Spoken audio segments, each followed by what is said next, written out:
નમસ્કાર વિદ્યાર્થી મિત્રો, આપણે ગઈકાલે the birdman of India supplementary read રેપરિંગની અંદર આપણે પહેલા રીડની ચર્ચા છે આપણે જે ક્લિયર કરી. હવે મિત્રો આમાં જે રીડ આધારિત તમારે જે પૂછાય છે કઈ બાબતો, તો સૌથી પહેલાં તો કે છે કે આ પ્રકરણમાંથી એક તો ખાસ જે સપ્લિમેન્ટરી રીડમાં સમાવિષ્ટ વોકેબ્યુલરીનો અભ્યાસ કરવામાં આવે છે. એના ઉપર આધારિત પ્રશ્ન હશે. પરીક્ષામાં તમને 3 શબ્દો આપવામાં આવ્યા છે. દરેક શબ્દ આગળ 4 શબ્દો આપ્યા છે. આપેલા શબ્દનો સમાનાર્થી શબ્દ એટલે કે નિયરેસ્ટ મિનિંગ તમારે 4 શબ્દોમાંથી શોધીને જવાબ તરીકે લખવાનો છે. અહીંયા આનું ઉદાહરણ આપે મિત્રો કે એ જે શબ્દ છે કે તે પૂછાય છે. તો માની લો કે સર્વાઈવ શબ્દ છે, તો એ સર્વાઈવ શબ્દની સામે તમને 4 ઓપ્શન આપ્યા છે અહીંયા: રિપીટ, એક્ઝિસ્ટ, નિયર અને હોપ. તો આ 4માંથી તમારે સાચો શબ્દ શોધીને લખવાનો છે. તો અહીંયા જે સર્વાઈવ છે એનો સાચો શબ્દ આપણે એક્ઝિસ્ટ આવે છે.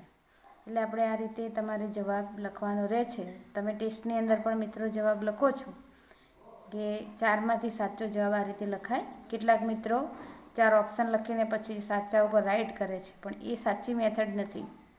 સાચી મેથડ આ છે કે આ શબ્દ લખ્યા પછી તમારે સાચો શબ્દ અહીંયા રીતે લખવાનો. બીજો શબ્દ ઉદાહરણ તરીકે અહીંયા આપ્યો છે મોટિવેશન, એટલે કે સિલેક્શન, રિજેક્શન, ઇનપુટ અને inspiration.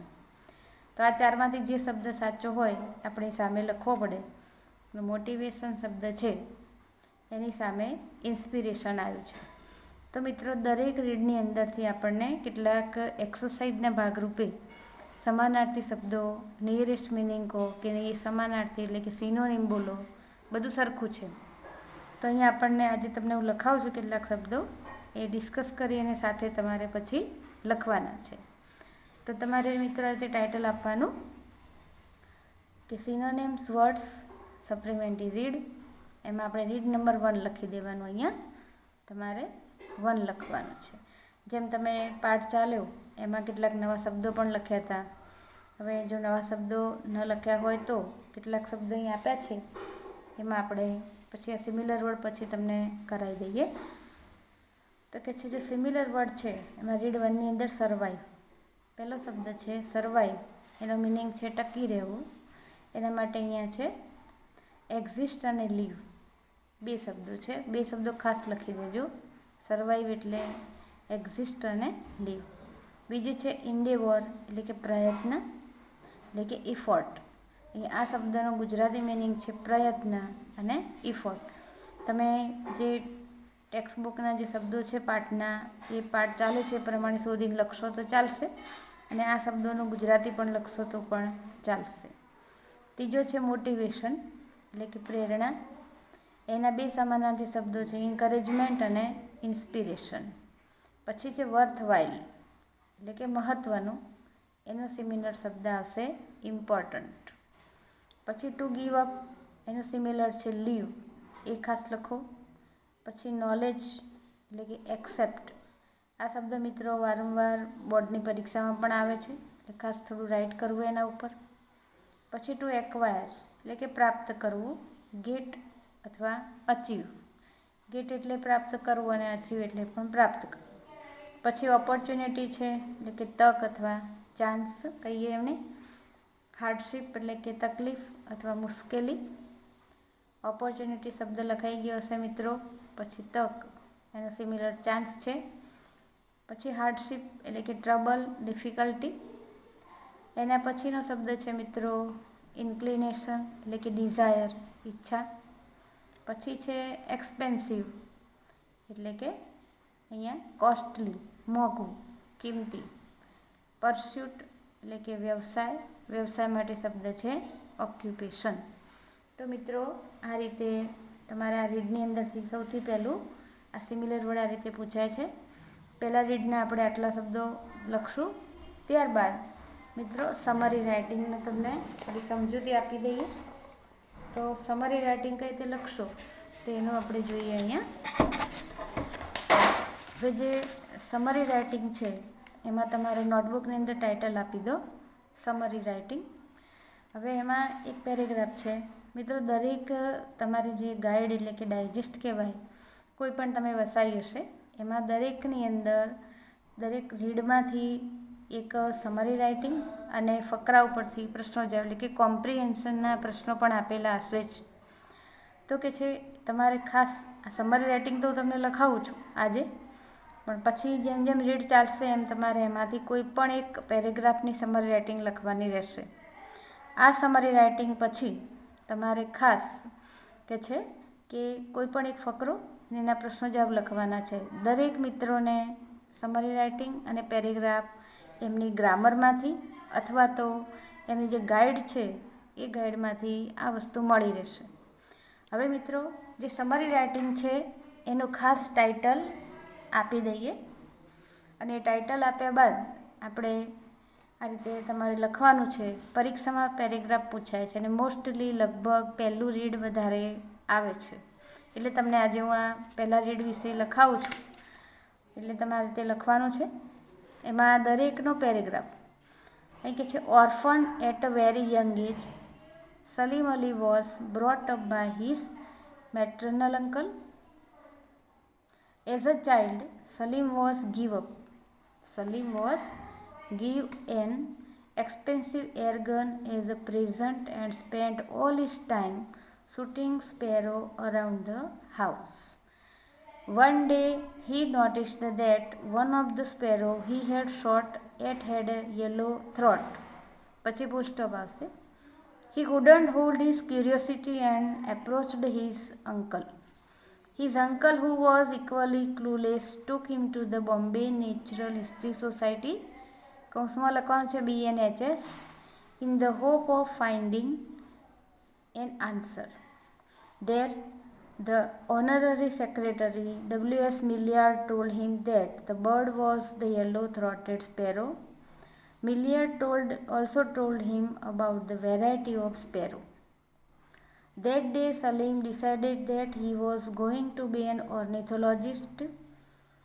No one would have imagined that the bird shooter would become a bird lover and nature conservator one day.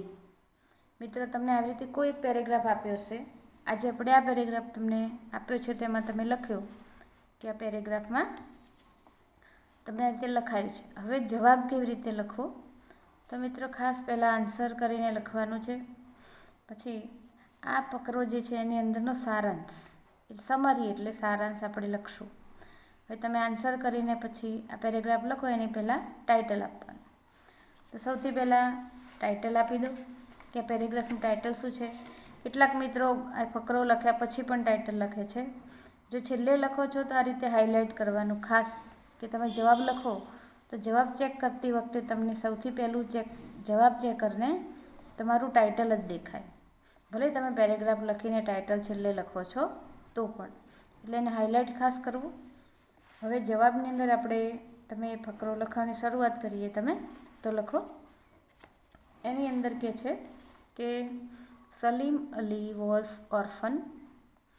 Once he shot a yellow-throated sparrow with a gun given by his maternal uncle. Full stop કરવાનું. Salim's uncle couldn't satisfy his curiosity, so he took him to BNHS. Full stop. There the secretary explained him and saw the birds. Since then Salim decided to be an ornithologist. મિત્રો, ઉપરનો જે paragraph આપણે લખ્યો એમાંથી તમારે આટલો સારો જ અહીંયા લખવાનો છે. સમરી રાઇટિંગ હંમેશા બહુ શોર્ટમાં લખવાની, બહુ બ્રીફમાં લખવાની, એટલે કે સંક્ષિપ્તમાં લખવાની. પછી એનું ટાઇટલ આપી દે. અહીં ટાઇટલ છે the curiosity comes to and.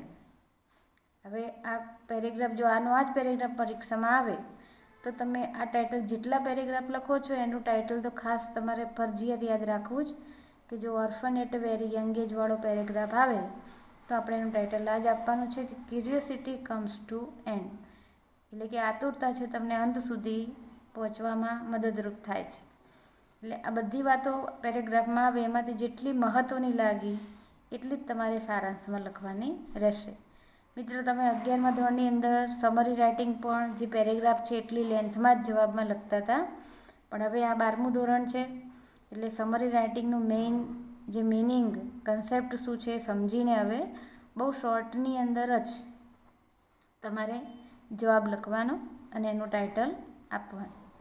તો મિત્રો આ જે એક પેરેગ્રાફ છે આપણે અહીંયા તમને આજે લખાયો, એનું જે સમરી રાઇટિંગ લખી છે તમે, નિયરેસ્ટ મિનિંગ પણ લખ્યા. હવે આ બે વસ્તુ લખ્યા પછી તમારે કોઈ પણ એક પેરેગ્રાફ અને એના પ્રશ્નો જવાબ લખવાના રહેશે ફરજિયાત. સપ્લિમેન્ટરી રીડનું કામ તમારે દરેકમાં આટલું કરવાનું કે જેમાં પ્રશ્નો જેવા ફકરાઓ પરથી નિયરેસ્ટ મિનિંગ તમને અહીં લખાવવામાં આવશે આપણા લેક્ચરની અંદર. પણ હવે પછીનું જે રીડ શરૂ થશે એ રીડમાં તમારે આ રીતે સમરી રાઇટિંગ લખવાની છે. તમને દરેક રીડની સમરી રાઇટિંગ, પછી એનો જે પેરેગ્રાફ ઉપરથી પ્રશ્નો જવાબ તમને તમારી રેફરન્સ બુક એટલે કે ગાઈડમાંથી અથવા તો ગ્રામર બુકમાંથી મળી રહેશે જ, ચોક્કસ જોશો તમે. અને એ સિવાય પણ તમારી પાસે જો ગયા વર્ષની અપેક્ષિત છે તેમાં પણ આ પેરેગ્રાફ ઉપરથી પ્રશ્નો જવાબ આપેલા છે મિત્રો, એટલે ખાસ લખશો. તો અહીંયા આપણે આજે નિયરેસ્ટ મિનિંગ અને સમરી વિશે ડિસ્કસ કરી છે એ તમે લખી નાખશો. હવે આવતીકાલે આપણે ખાસ તમારું રીડ નંબર 2 છે એ શરૂ કરશું, એના ઉપર ડિસ્કસ કરશું મિત્રો. Thank you.